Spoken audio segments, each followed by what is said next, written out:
Hello students, welcome back to my YouTube channel TSK Tutorials presented by Shivakumar ST. Dear students, in today's class I am going to discuss with you the very easiest topic, that is letter writing. If you watch this video, definitely you will get 5 out of 5 marks. Before that, it's my humble and routine request to all. If you are new to my channel, please do subscribe my channel to watch the most essential videos that are already available in my channel. If you like those videos, please do share among your friends. And don't forget to leave a comment on that video also. Dear students, you are all very well know that there are two types of letters in English. The very first one is personal letter. ಏನ್ personal letter ಅಂತಂದ್ರೆ ಖಾಸಗಿ ಪತ್ರ ಅಂತ ಕನ್ನಡದಲ್ಲಿ ಹೇಳ್ತಾರೆ. ಒಬ್ಬ ವ್ಯಕ್ತಿಗೆ ಸಂಬಂಧಪಟ್ಟಂತಹ ವ್ಯಕ್ತಿಗಳಿಗೆ ಬರೆಯುವಂತಹ ಪತ್ರವೇ ವೈಯಕ್ತಿಕ ಪತ್ರ ಅಥವಾ ಖಾಸಗಿ ಪತ್ರ ಅಂತ ಕರೀತಾರೆ. ಫಾರ್ ಎಕ್ಸಾಂಪಲ್ ಇಲ್ಲಿ ಕೊಟ್ಟಿದ್ದೀನಿ ನಾನು. Parents, father, mother, grand father, grand mother, brother, sister, friend, cousins, aunty, uncle, ರಿಲೇಟಿವ್ಸ್ಗೆ ಬರೆಯುವಂತಹ ಪತ್ರಗಳು ಏನಾಗಿರುತ್ತೆ ಅಂತಂದ್ರೆ ಪರ್ಸನಲ್ ಲೆಟರ್ ಆಗಿರುತ್ತೆ. The second one is official letter. ಅಂದ್ರೆ ಒಂದು ವ್ಯಾವಹಾರಿಕ ಪತ್ರ ಅಂತ. ಒಂದು ಕಚೇರಿಗೆ ಒಬ್ಬ ವ್ಯಕ್ತಿ ಬರೆಯುವಂತಹ ಪತ್ರಗಳು, ಒಂದು ಕಚೇರಿಗೆ ಒಬ್ಬ ವ್ಯಕ್ತಿ ಒಂದು ಉದ್ದೇಶಕ್ಕಾಗಿ ಬರೆಯುವಂತಹ ಪತ್ರನೇ ವ್ಯಾವಹಾರಿಕ ಪತ್ರ ಅಂತ ಕರೀತಾರೆ. ಫಾರ್ ಎಕ್ಸಾಂಪಲ್ ಅಪ್ಲಿಕೇಶನ್ ಇರ್ಬೋದು, ಕಂಪ್ಲೇಂಟ್ಸ್ ಇರ್ಬೋದು, ಆರ್ಡರ್ಸ್ ಇರ್ಬೋದು, ಅಥವಾ ಲೀವ್ ಕೇಳೋದಕ್ಕಿರ್ಬೋದು. ಈ ರೀತಿ ಒಂದು ಕಚೇರಿ ಅಥವಾ ಒಂದು ಸಂಸ್ಥೆಗೆ ಒಬ್ಬ ವ್ಯಕ್ತಿ ಬರೆಯುವಂತ ಪತ್ರಗಳನ್ನ ಅಫಿಷಿಯಲ್ ಲೆಟರ್ ಅಂತ ಕರಿತೀವಿ. ಇನ್ನ ಪರೀಕ್ಷೆಯಲ್ಲಿ ಈ ಒಂದು ಪ್ರಶ್ನೆ ಯಾವ ರೀತಿ ಕೇಳಲಾಗುವುದು ಎಂಬುದನ್ನ ನೋಡೋಣ ಬನ್ನಿ. ಇಲ್ಲಿ ನಿಮ್ಗೆ ಗೊತ್ತಿದೆ, ಇಲ್ಲಿ 14ನೇ ಮೈನ್ ಕೇಳಿದ್ದಾರೆ. 38ನೇ ಪ್ರಶ್ನೆ ಸಂಖ್ಯೆ, ಒಟ್ಟು 5 ಅಂಕಗಳು ಇದಕ್ಕೆ ನಿಗದಿ ಮಾಡಿದ್ದಾರೆ. Right a letter using the information given below. ಈ ಕೆಳಗೆ ಕೊಟ್ಟಿರುವಂತಹ ಮಾಹಿತಿಯನ್ನ ಬಳಸ್ಕೊಂಡು ಒಂದು ಪತ್ರವನ್ನ ಬರೀರಿ ಅಂತ ಕೊಟ್ಟಿದ್ದಾರೆ. ಇಲ್ಲಿ 2 ಬಗೆಯ ಪತ್ರವನ್ನ ಕೊಟ್ಟಿರ್ತಾರೆ. ಅಂದ್ರೆ ಪರ್ಸನಲ್ ಲೆಟರ್ ಕೊಟ್ಟಿರ್ತಾರೆ, ಅಫಿಷಿಯಲ್ ಲೆಟರ್ ಕೊಟ್ಟಿರ್ತಾರೆ. ಆದ್ರೆ ಈ ದಿನದ ತರಗತಿಯಲ್ಲಿ ನಾನು ನಿಮಗೆ ಪರ್ಸನಲ್ ಲೆಟರ್ ಹೇಗ್ ಬರೀಬೇಕು ಅಂತ ತಿಳಿಸ್ಕೊಡುವಂತ ಪ್ರಯತ್ನ ಮಾಡ್ತಿದ್ದೀನಿ. Imagine you are Suhas Sarita studying in 10th standard, Government High School, Narayanapura. ನೋಡಿ, ಇಮ್ಯಾಜಿನ್ ಅಂದ್ರೆ ಕಲ್ಪನೆ ಮಾಡ್ಕೋಬೇಕು ಅಥವಾ ಊಹೆ ಮಾಡ್ಕೋಬೇಕು.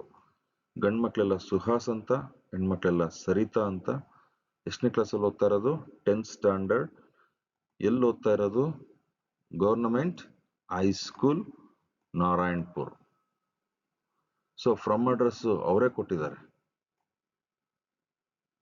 ಇನ್ನ ಮೊದಲನೇ ಲೆಟರ್ ನೋಡ್ತಾ ಇದ್ದೀರಾ, ಇದು write a letter to your cousin Janaki. ಬಹಳ ಮುಖ್ಯವಾದಂತಹ ವಿಷಯ. ಯಾರಿಗೆ ಬರೀಬೇಕು? ಕಸಿನ್ ಜಾನಕಿಗೆ. ಉದ್ದೇಶ inviting her to attend your brothers birthday. ನಿಮ್ಮ ಸಹೋದರನ ಹುಟ್ಟು ಹಬ್ಬಕ್ಕೆ ಆಕೆಯನ್ನು ಏನ್ ಮಾಡಬೇಕು? ಇನ್ವೈಟ್ ಮಾಡೋಂಥದ್ದು. ಇದು ಪರ್ಸನಲ್ ಲೆಟರ್ ಆಗಿದೆ. ಇನ್ನು ಅಫಿಷಿಯಲ್ ಲೆಟರ್ ನೋಡೋಣ. Write a letter to the municipal officer to provide drinking water facility in your locality. ನೀವು ವಾಸವಾಗಿರುವಂತಹ ಸ್ಥಳದಲ್ಲಿ ಕುಡಿಯುವ ನೀರಿನ ವ್ಯವಸ್ಥೆಯನ್ನ ಮಾಡಿಕೊಡಿ ಅಂತ ಮುನ್ಸಿಪಲ್ ಆಫೀಸರ್ಗೆ ಒಂದು ಪತ್ರವನ್ನ ಬರೀಬೇಕಾಗುತ್ತೆ. ಅಂದ್ರೆ ಇದೊಂದು ದೂರು, ಕಂಪ್ಲೇಂಟ್ ಕೊಡುವಂಥದ್ದು. ಕುಡಿಯುವ ನೀರಿನ ವ್ಯವಸ್ಥೆ ಕಲ್ಪಿಸ್ಕೊಡಿ ಅಂತ. ಸೊ ಈ ರೀತಿ 2 ಪತ್ರಗಳನ್ನ ಕೊಟ್ಟಿರ್ತಾರೆ. ನಾವು ಈ ದಿನ ಪರ್ಸನಲ್ ಲೆಟರ್ ಬಗ್ಗೆ ತಿಳಿದುಕೊಳ್ಳೋದಕ್ಕೆ ಹೊರಟಿದೀವಿ. ಸೊ ಇದಕ್ಕೆ ಕೀ ಆನ್ಸರ್ ನೋಡೋದಾದ್ರೆ, ಈ ಒಂದು ಪ್ರಶ್ನೆಗೆ, ಎಷ್ಟನೇ ಪ್ರಶ್ನೆ ಇದು? 38ನೇ ಪ್ರಶ್ನೆಗೆ ಕೀ ಆನ್ಸರ್ ನೋಡಿ. ಫಾರ್ಮ್ಯಾಟ್ಗೆ ಎಷ್ಟು ಅಂಕ ನಿಗದಿ ಮಾಡಿದ್ದಾರೆ? 2 ಅಂಕ. ಮ್ಯಾಟರ್ ಅಂಡ್ ಲ್ಯಾಂಗ್ವೇಜ್ ಅಕ್ಯುರಸಿ ಅಂದ್ರೆ ವಿಷಯ ಮತ್ತೆ ನಿಮ್ಮ ಭಾಷಾ ನಿಖರತೆಗೆ 3 ಅಂಕಗಳು. ಸೊ ಟೋಟಲಿ ನಿಮಗೆ 5 ಅಂಕ ನಿಗದಿ ಮಾಡಿದ್ದಾರೆ. ನೀವು ಜಸ್ಟ್ ಫಾರ್ಮ್ಯಾಟ್ ಅನ್ನ ಕರೆಕ್ಟ್ ಆಗಿ ಬರೆದ್ರೆ ನಿಮ್ಗೆ 2 ಅಂಕ ಬರುತ್ತೆ. ಮತ್ತೆ ವಿಷಯಕ್ಕೆ ಮತ್ತೆ ನಿಮ್ಮ ಭಾಷಾ ನಿಖರತೆಗೆ ಎಷ್ಟು ಅಂಕ ನಿಗದಿ ಮಾಡಿದ್ದಾರೆ? 3 ಅಂಕ ನಿಗದಿ ಮಾಡಿದ್ದಾರೆ. ಅದರಿಂದ ಎಲ್ಲಾ ವರ್ಗದ ವಿದ್ಯಾರ್ಥಿಗಳು ಕಡ್ಡಾಯವಾಗಿ ಒಂದು ಪ್ರಶ್ನೆಯನ್ನು ಅಟೆಂಡ್ ಮಾಡಿ 5ಕ್ಕೆ 5 ಅಂಕಗಳನ್ನ ತೆಗೆದುಕೊಳ್ಬಹುದು.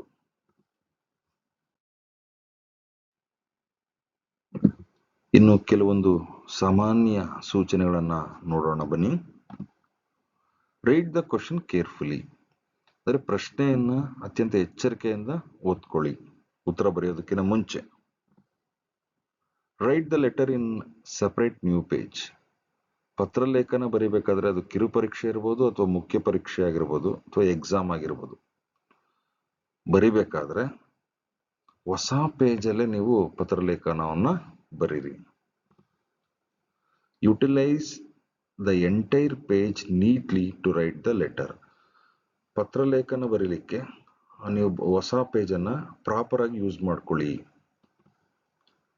Follow the steps or format, ನಿಗದಿತ ನಮೂನೆಯಲ್ಲಿ ಸುಲಭವಾಗಿ ನಿಮ್ಗೆ ಯಾವುದು ಪರ್ಸನಲ್ ಲೆಟರ್ ಅಥವಾ ಅಫಿಷಿಯಲ್ ಲೆಟರ್, ಯಾವ ಲೆಟರ್ ಅನ್ನ ಬರೀಲಿಕ್ಕೆ ನಿಮ್ಗೆ ತುಂಬಾ ಸುಲಭ ಅನ್ಸುತ್ತೋ ಅದನ್ನ ಆಯ್ಕೆ ಮಾಡಿಕೊಂಡು ನಿಗದಿತ ನಮೂನೆಯಲ್ಲಿ ಸ್ಟೆಪ್ ಬೈ ಸ್ಟೆಪ್ ಬರ್ಕೊಂಡು ಹೋಗಿ. ರೈಟ್ ನೀಟ್ಲಿ ಅಂಡ್ ಲೆಜಿಬಲಿ, ಅತ್ಯಂತ ಸ್ಪಷ್ಟವಾಗಿ ಸುಂದರವಾಗಿ ನಿಮ್ಮ ಒಂದು ಹ್ಯಾಂಡ್ ರೈಟಿಂಗ್ ಇರಲಿ. So that it will drag the attention of the evaluators. ಅದರಿಂದ ನಿಮಗೆ 5ಕ್ಕೆ 5 ಅಂಕಗಳು ಲಭ್ಯ ಆಗುತ್ತೆ.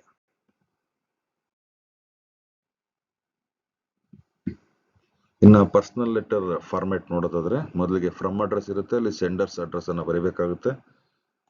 ಈಗಾಗಲೇ ನೀವು ನೋಡಿದ್ರೆ ಪ್ರಶ್ನೆಯಲ್ಲಿ ಇಮ್ಯಾಜಿನ್ ಯು ಆರ್ ಸುಹಾಸ್ ಅಂತಿತ್ತಲ್ಲ, ಸೊ ಅಲ್ಲಿ ಫ್ರಮ್ ಅಡ್ರೆಸ್ ಅದನ್ನ ನೀವು ಇಲ್ಲಿ ಬರಿಬೇಕಾಗುತ್ತೆ. ನಂತರ ದಿನಾಂಕವನ್ನ ಈ ಒಂದು ಫಾರ್ಮ್ಯಾಟ್ ಅಲ್ಲಿ ಬರೀರಿ.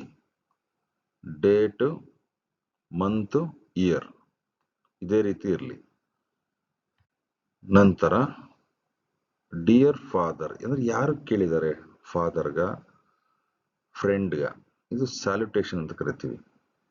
ಫಾದರ್ ಕೇಳಿರ್ತಾರೆ, ಫ್ರೆಂಡ್ ಕೇಳಿರ್ತಾರೆ, ಕಸಿನ್ ಕೇಳಿರ್ತಾರೆ, ನೋಡ್ಕೊಂಡು ಇಲ್ಲಿ ನೀವು ಸ್ಯಾಲ್ಯುಟೇಷನ್ ಅಲ್ಲಿ ಬರೀಬೇಕಾಗುತ್ತೆ. ಸೊ ಫ್ರಮ್ ಅಡ್ರೆಸ್ ಬರೆದ್ಮೇಲೆ ಒಂದ್ ಲೈನ್ ಗ್ಯಾಪ್ ಬಿಡಿ, ನಂತರ ಡೇಟ್ ಬರೀರಿ. ಡೇಟ್ ಬರೆದ್ಮೇಲೆ ಒಂದ್ ಲೈನ್ ಗ್ಯಾಪ್ ಕೊಡಿ, ನಂತರ ಸ್ಯಾಲ್ಯುಟೇಷನ್ ಅನ್ನ ಇಲ್ಲಿಂದ ಸ್ಟಾರ್ಟ್ ಮಾಡಿ ರೀತಿ ಬರೀರಿ, ಮತ್ತೆ ಒಂದ್ ಲೈನ್ ಗ್ಯಾಪ್ ಕೊಡಿ. ಆಮೇಲೆ ಬಾಡಿ ಆಫ್ ದ ಲೆಟರ್, ಏನ್ ವಿಷಯ ಅದನ್ನ ಇಲ್ಲಿ ಬರೀರಿ.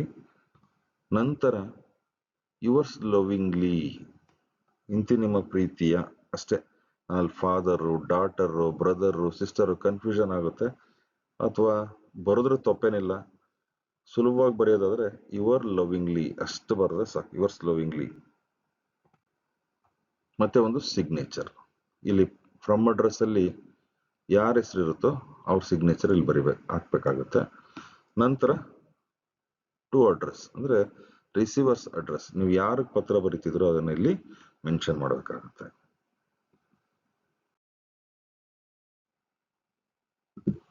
ಈಗಾಗಲೇ ನಾನು ಹೇಳಿರುವಂತೆ ಒಂದು 5 ವಾಕ್ಯಗಳನ್ನ ನೀವು ನೋಡ್ಕೊಂಡ್ರೆ ಅದು ಎಲ್ಲ ಪರ್ಸನಲ್ ಲೆಟರ್ಸ್ಗೂ ಸಹ ನೀವು ಬಳಸ್ಕೋಬಹುದು. ಟಾಪಿಕ್ಸ್ ಬೇರೆ ಇರ್ಬೋದು, ಆದರೆ ಈ 5 ವಾಕ್ಯಗಳು ಕಾಮನ್ ಆಗಿ ನೀವು ಪರ್ಸನಲ್ ಲೆಟರ್ ಅನ್ನ ಬರೀಬೇಕಾದ್ರೆ ಬಳಸ್ಕೋಬಹುದು. ಮೊದಲನೇದು ಹೌ ಆರ್ ಯು, ಹೇಗಿದ್ದೀರಾ ಅಂತ. ಸೊ ಅದಕ್ಕೆ ಉತ್ತರ I am fine, I hope the same from you, ನಾನು ಚೆನ್ನಾಗಿದ್ದೀನಿ, ನೀವು ಚೆನ್ನಾಗಿದ್ದೀರಾ ಅಂತ ನಿರೀಕ್ಷೆ ಮಾಡ್ತೀನಿ ಅಂತ. Year I am studying well, ಈಗ ನಿಮ್ ಬಗ್ಗೆ ಸ್ವಲ್ಪ ನೀವು ಹೇಳ್ಕೊಳ್ಳಿ. ಇಲ್ಲಿ ನಾನು ಚೆನ್ನಾಗಿ ಓದ್ತಾ ಇದ್ದೀನಿ, ಅದ್ರ ಪರಿಣಾಮ ಏನಾಗುತ್ತೆ, ರಿಫ್ಲೆಕ್ಷನ್ ತೋರಿಸಿ. I got A+ grade in all the subjects, ಎಲ್ಲಾ ಸಬ್ಜೆಕ್ಟ್ಸ್ ಅಲ್ಲೂ ನನಗೆ A+ ಗ್ರೇಡ್ ಬಂದಿದೆ. I am writing this letter, ಈಗ ಮುಖ್ಯ ಉದ್ದೇಶಕ್ಕೆ ಬನ್ನಿ. ನೋಡಿ ಇಲ್ಲಿ ಎಣಿಸ್ಕೋಬಹುದು ನೀವು, 1, 2, 3, 4, 5ನೇದು. ಈ 5 ವಾಕ್ಯಗಳು ಎಲ್ಲ ಪರ್ಸನಲ್ ಲೆಟರ್ಗೂ ಕಾಮನ್ ಆಗಿರಲಿ. I am writing this letter, ನಾನು ಈ ಪತ್ರ ಬರಿತಾ ಇದ್ದೀನಿ. ಏನಕ್ಕೆ? ಮೊದಲನೇ ಟಾಪಿಕ್, ನಿಮ್ಮ ಬ್ರದರ್ ಅಥವಾ ಸಿಸ್ಟರ್ ಬರ್ತ್ಡೇಗೆ ಅಥವಾ ಮ್ಯಾರೇಜ್ಗೆ ಇನ್ವೈಟ್ ಮಾಡೋ ಅಂತ ಕೇಳಿದ್ರೆ ಈ ರೀತಿ I am writing this letter to invite, infinitive ನೋಡಿ, ಟು ಇನ್ವೈಟ್. ಏನಕ್ಕೆ?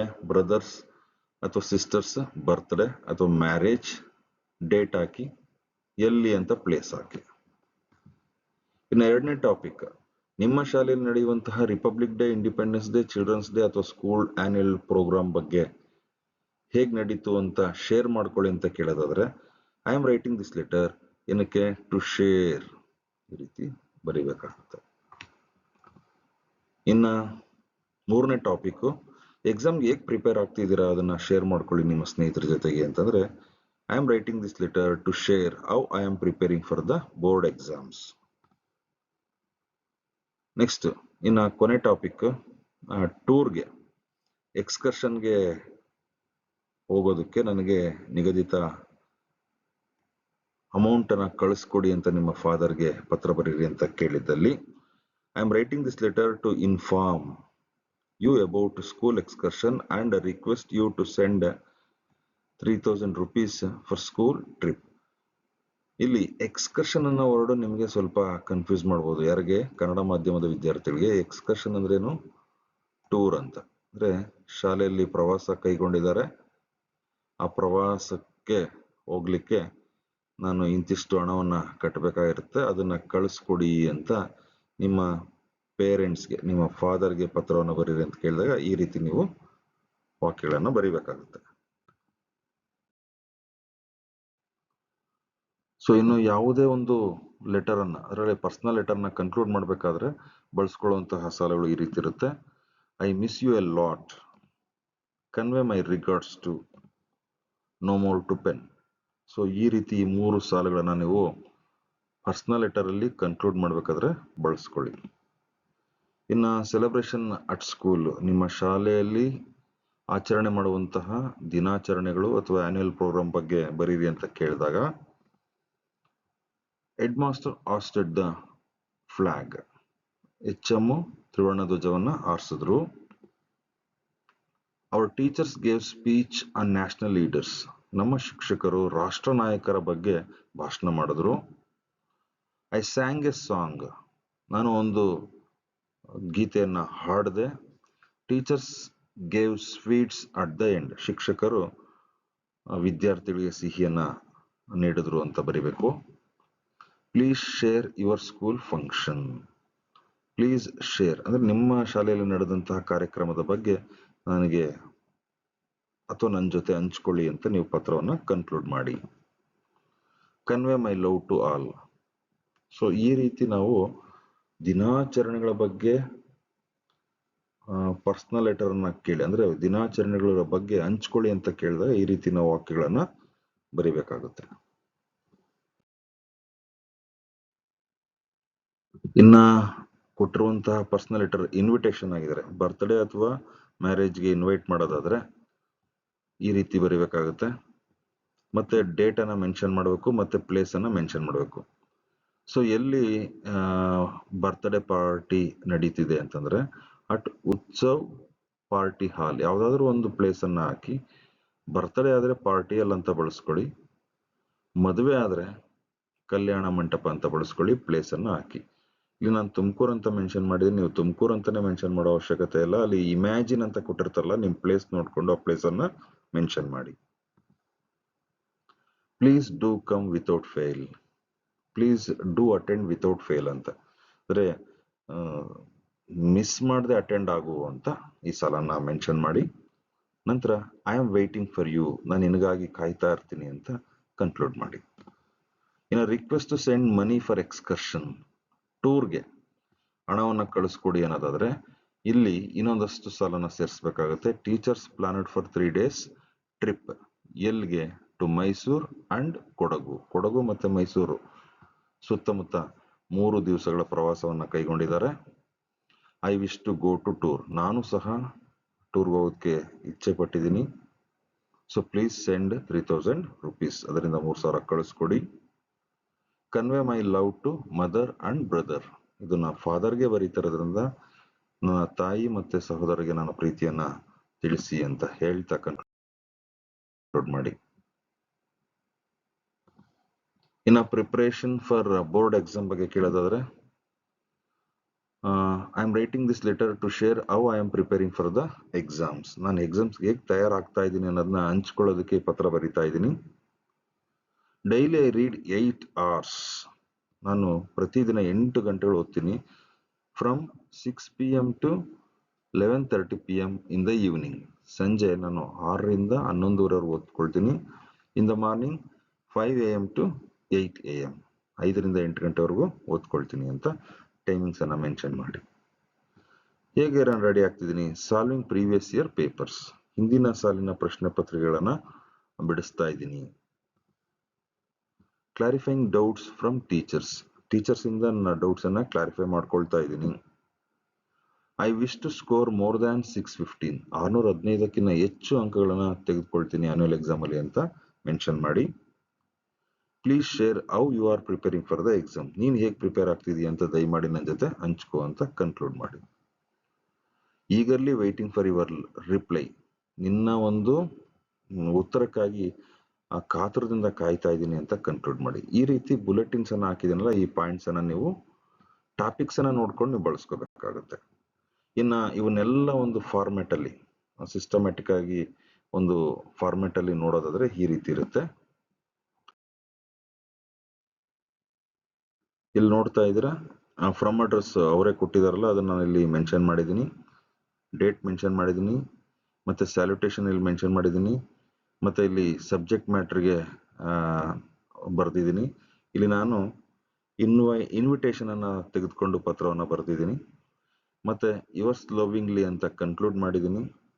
ಟು ಅಡ್ರೆಸ್ ಅನ್ನ ಮೆನ್ಷನ್ ಮಾಡಿದ್ದೀನಿ. So from address, date, salutation, conclusion ಮತ್ತೆ ಟು ಅಡ್ರೆಸ್ ಇಷ್ಟನ್ನ ಕರೆಕ್ಟಾಗಿ ಬರೆದ್ರೆ ನಿಮಗೆ 2 ಅಂಕಗಳು ಲಭ್ಯ ಆಗುತ್ತೆ. ಇನ್ನ ಸಬ್ಜೆಕ್ಟ್ ಮ್ಯಾಟ್ರಿಗೆ ಎಷ್ಟು ಅಂಕ ನಿಗದಿ ಮಾಡಿದ್ದಾರೆ? 3 ಅಂಕ, ಟೋಟಲಿ 5 ಅಂಕ.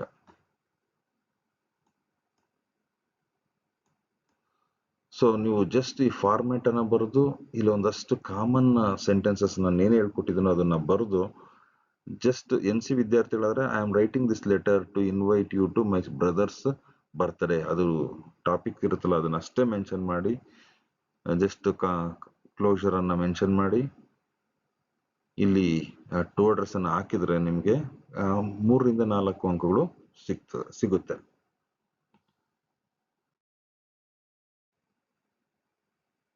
ಸೊ ಇಷ್ಟನ್ನ ಹೇಳ್ತಾ ನಾನು ಈ ದಿನದ ವಿಡಿಯೋವನ್ನ ಕನ್ಕ್ಲೂಡ್ ಮಾಡ್ತಾ ಇದ್ದೀನಿ. Thank you for watching this video. If you like this video, please do share among your friends.